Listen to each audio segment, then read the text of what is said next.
ஹம்தா செந்தில் சரியில்ல. இன்னைக்கு என்ன நடக்க போதுன்னு பார்க்கலாம் வாங்க. எபிசோட் ரொம்ப அருமையா இருந்துச்சுன்னே சொல்லலாம். ஸ்கிப் பண்ணாம ஃபுல்லோடையும் கேளுங்க. அதுக்கு முன்னாடி இந்த வீடியோ பிடிச்சிருந்துச்சுன்னா லைக் பண்ண பாருங்க. ரொம்ப பிடிச்சிருந்துச்சுன்னா சேனலுக்கு வந்து சப்ஸ்கிரைப் பண்ணி கண்டினியூஸாக ஆதரவு தாங்க. நல்லபடியாக வந்து சம்மந்தம்லாம் பேசி முடிச்சாச்சு. இனிமேட்டு கவலை இல்லை. நான் போய் வந்து பவானியை பார்த்து கூட்டிகிட்டு வந்துடுறேங்கிற மாதிரி செந்திலும் தான் பேசி பவானி முன்னாடி நிற்கிறாங்க. என்னக்கா வந்த நாளே வந்து காலை உடச்சிட்டு நிற்கிறா. இனிமேட்டு வந்து இந்த மருமெல்லாம் செட் ஆக முடியாது. வீட்டுக்கு கூட்டிகிட்டு வந்தால் எங்கள் தலையே போய்டுன்னு நினச்சிட்டு அவங்க பயந்துட்டு அங்கேருந்து ஓடிட்டாங்களா அப்படின்னு சொல்லி பவானி வந்து நக்கல் பண்ணுறாங்க. அப்படியெல்லாம் இந்த அக்கா வந்து சம்மந்தத்தை வந்து விட்டுருவோன்னா உன்னை தான் வந்து பார்த்துட்டாங்களே என்னக்கா இந்த கோலத்துலையா, அதுவும் காலில் இந்த மாதிரி கோலத்தில் வந்து அடிபட்டுருக்கிறப்ப யார் ஒத்துப்பா, யாருமே ஒத்துக்க மாட்டாங்களே அப்படின்னு சொல்லிடுறாங்க அந்த இடத்துல நம்ம பவானி. இதை கேட்டோன்னே வந்து சேச்சே அப்படியெல்லாம் இல்லையே, உன்னை ரொம்பவே பிடிச்சிருக்கு, இது மாதிரி தங்கமான மருமகள் கிடைக்கிறதுக்காக தான் நான் வந்து கொடுத்து வச்சுருக்கேன் அப்படின்னு சொல்கிறாங்க. எப்படிக்கா என்னை வந்து பார்க்கலங்கிற ஆனால் பார்த்தாங்கங்கிற, ஆனால் இந்த கோலத்தில் நான் இருக்கேன், எப்படி அவங்க சம்மந்தம் சொன்னாங்க, எனக்கு ஒன்றுமே புரியலையே, நான் பார்க்க எப்படி இருக்கேன், என்ன மாதிரி இருக்கக்கா, நீ எப்படி இருக்க, உன்ன மாதிரி இருக்கேன் அப்படின்னு சொல்கிறாங்க. ஏய் என்னோடய காஸ்டியூம் பாரு. ஓ அப்படி வரீங்களா, அப்போனா ஆள் மாறாட்டம் பண்ணியிருக்கியா அப்படின்னு சொல்லி நக்கல் பண்ணுறாங்க. இதுக்கு என்ன கேஸ் தெரியுமா அப்படின்னு சொல்லி கிண்டல் பண்ணுறாங்க நம்ம பவானி. என் தங்கச்சி மிகப்பெரிய போலீஸ் ஆஃபீஸர், பார்த்து பேசுங்க, இல்லாட்டின்னு வச்சுங்க அவ்வளோதான் அடித்து துவச்சி தொங்க விட்டுரும் அப்படின்னு சொல்லி மாஸ் பண்ணிகிட்டு இருக்காங்க. என்ன மாம்ஸு உங்கள் பொண்டாட்டி இப்படியெல்லாம் வந்து ஆள் மாறாட்டம் பண்ணிகிட்டு இருக்காங்க, நீங்கள் என்ன இதெல்லாம் கண்டிக்க மாட்டீங்களா? யார் இந்த மாதிரி இக்கட்டான சூழ்நிலையில் உங்கள் மாமா தான் ஐடியாவே கொடுத்தாரு. ஓ அப்படியா மாமா, நீ வேறு லெவல் தான் போ, என்ன கல்யாணம் பண்ணிக்கிறேன்னு சொல்லிட்டு என்ன ஏமாத்திட்டியே மாமா, இது உனக்கே நியாயமாக இருக்காங்கிற மாதிரி பேசுகிறாங்க அந்த இடத்துல நம்ம பவானி. நான் அமுதாவும் மாறி எனக்கு வந்து பழி வாங்குறீங்களே, நான் உங்களை பழி வாங்க விட மாட்டேங்கிற மாதிரி கிண்டல் பண்ணிகிட்டு இருக்காங்க அந்த இடத்துல பவானி. அப்போன்னு பார்த்து ஃபோனில் வந்து புது நம்பர் வந்துட்டுருக்கு. நம்ம அமுதாவுக்கு பார்த்தா பவானியை பொண்ணு பார்க்க வந்தாங்கல்ல வினையோட அம்மா, அவங்க தான் பேசுகிறாங்க. ஏம்மா நான் கோயிலில் வந்து சின்னதாக வந்து பரிகாரம் பண்ணுற மாதிரி இருக்கேன், நீ வந்தால் நல்லாயிருக்கும் அப்படின்னு சொல்கிறாங்க அந்த இடத்துல. ஓகே நான் உடனே வந்துடுறேன் அப்படின்னு சொல்லி ஃபோன் வைக்கிறாங்க. யாருன்னு தெரியுதா அப்படின்னு சொல்லி கேட்குறாங்க அந்த இடத்துல பவானி. புது நம்பராக இருந்துச்சு. உங்கள் அத்தை தான், இப்போதைக்கு அமுதாவோட அத்தை, சரியா? நீ தானே பர்ஃபார்ம் பண்ண, ஓவராக வந்து நீ ஏதாவது பரிகாரம் கிரிகாரம் பண்ணுறேன்னு சொல்லிட்டு என் மான மரியாதைலாம் போக வச்சிடாத, ஏன்னா நானும் அப்படியெல்லாம் நடந்துக்கவே மாட்டேன், கொஞ்சம் அடக்கி வச்சா நல்லாயிருக்கும். அமுதா போல் பர்ஃபார்ம் பண்ணிடாத, பவானி போல் அங்கங்கே நடந்துக்க, சரியா? அப்போ தான் திடீர்னு வந்து பவானியாக பார்த்ததுக்கப்புறம் அவங்க பேர் எதிர்ச்சியாகிட போகிறாங்க. இன்னொன்று மாப்பிள்ளையை தான் நான் பார்க்கவே இல்லையே, ஆள் ஹேண்ட்ஸம்மா, ஹைட்டாக, கலராக சூப்பராக இருப்பாப்புல, அக்கா உனக்கு எது செஞ்சாலும் நல்ல வாழ்க்கை தான் அமைச்சு தருவேன்டா அப்படின்னு சொல்கிறாங்க.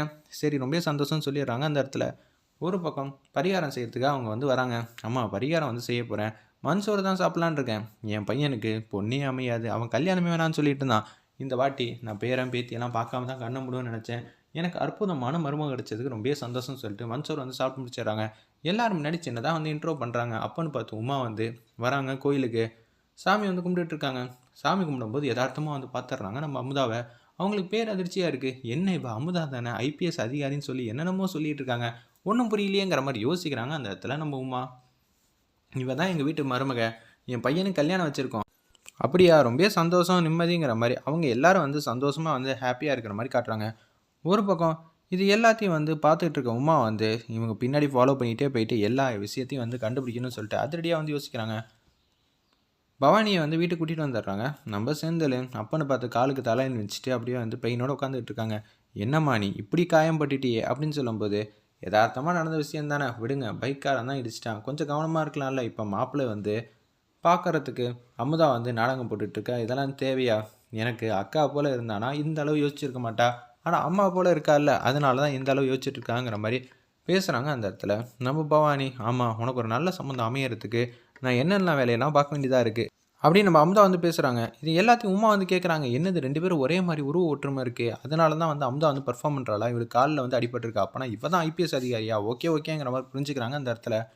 அப்போன்னு பார்த்து எனக்கா பார்த்துருக்க மாப்பிள்ளைக்கிட்ட நீ தானே வந்து வேஷம் போட்டுட்ருக்க ஆரம்பத்துலேன்னு சொல்லி ஒத்துமொத்த கதையும் சொல்லி முடிச்சிடுறாங்க கிண்டலுக்கு.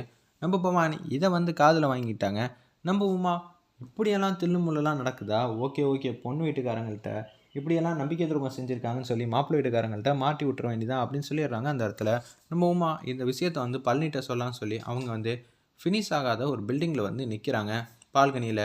அப்போன்னு பார்த்து அந்த இடத்துக்கு வராங்க. உங்களை பார்க்கவே எனக்கு ரொம்ப சங்கடமாக இருக்குது, என்ன இன்னும் கொஞ்சம் நாளில் வந்து அவங்க ரெண்டு பேரையும் அமுச்சு வச்சுருவேன், அமுச்சு வச்சதுக்கப்புறம் போலீஸில் வந்து சரண்டர் ஆனால் என் கதையை முடிச்சிருவாங்க, அப்போ ஒரேடியாக அழுதுக்க, என்னங்க உங்களெல்லாம் அப்படியே நான் விட்டுருவேண்ணா, என்னங்க நீங்கள் இப்படி பேசிக்கிட்டு இருக்கீங்களேன்னு சொல்லி உமா வந்து சத்தம் போடுறாங்க நம்ம பழனியை பார்த்து. இப்போ ஒரு சூப்பரான விஷயம் கண்டுபிடிச்சிருக்கேன்னு சொல்லி நடந்த விஷயத்தெல்லாம் சொன்னாங்க. ஏய் இதெல்லாம் ஒரு விஷயமா? மாப்பிள்ளை வீட்டுக்காரங்கள்ட்ட போட்டு கொடுக்கணும்னு சொல்லி அந்த காலத்தில் செஞ்ச மாதிரி தில்லுமுள்ளலாம் இப்போ வந்து செய்யணும்னு ஆசைப்படுறியா? இப்போ பழனிடி கதையும் முடிய போகுது. அப்படி இருக்கும்போது அமுதா கதையும் பவானி கதையும் முடிக்க தான் நான் பார்த்துக்கிட்டு இருக்கேன். அப்படி இருக்கும்போது இதெல்லாம் வந்து நொண்டி சாக்கெல்லாம் வந்து சொல்லாத. ஏங்க நீங்கள் அவங்க 2 பேரையும் அனுப்பிச்சி வச்சா எனக்கு ரொம்ப சந்தோஷம் தான். இல்லைன்னு சொல்ல. ஆனால் அவங்க சட்டுன்னு போயிடுவாங்க. ஆனால் நான் வந்து காலகாலத்துக்கும் வருத்தப்பட்டுக்கிட்டே இருப்பேனே. அது மாதிரி அவங்களையும் வருத்தப்பட்டு வச்சுக்கிட்டு இருக்கிறது தானே நல்லா இருக்கும்னு நான் நினைப்பேன். சரி நான் என்ன செய்யணும்னு சொல்லுங்கிற மாதிரி அந்த இடத்துல பேச்ச ஆரம்பிக்கிறாங்க. நம்ம பழனி அப்பன்னு பார்த்து உமா வந்து ஐடியா வந்து கொடுத்துக்கிட்டே இருக்காங்க. எப்படி இருந்தாலும் வினய் வீட்டு ஃபேமிலியில் பவானி நீங்கள் பார்த்த பொண்ணு கிடையாது. அவங்களுக்கு காலில் அடிபட்டிருக்கு. இவங்க தான் வந்து பவானி இல்லை, அமுதா தான் பவானியாக பெர்ஃபார்ம் பண்ணியிருக்கான்னு சொல்லி என்னென்னமோ கங்கரை கட்டுற கதையெல்லாம் வந்து சொல்லுவாங்க. இதெல்லாம் வினய் வந்து புரிஞ்சுக்கிட்டு ஆல்ரெடி அவர் வந்து பொண்ணு பார்க்கும்போது சொல்லிட்டாங்க நம்ம அமுதா கிட்ட, எனக்கு பொய் பித்தலாட்டம் இதெல்லாம் எனக்கு சுத்தமாக பிடிக்காது. உண்மையாக இருந்தால் பேசி பழகுவேன், இல்லைனா தூக்கி எரிஞ்சிட்டு போயிட்டே இருப்பேங்கிற மாதிரி அந்த இடத்துல வந்து அவரோட கேரக்டர் வந்து சின்னதாக வந்து எக்ஸ்பிளைன் பண்ணியிருக்காங்க. இந்த விஷயத்தெல்லாம் சொல்லும்போது இந்த கல்யாணம் நிற்கிற மாதிரி தான் போகும். ஆனால் நிற்கும்போது அமுதா வந்து அவங்க தரப்பு நியாயத்தை வந்து சொல்லி வினியோட மனசை மாற்றி கல்யாணம் எப்படி பண்ணுறாங்கன்னா அப்கமிங் எபிசோட் ட்விஸ்ட்டாக இருக்கும் போது வெயிட் பண்ணி பார்ப்போம்.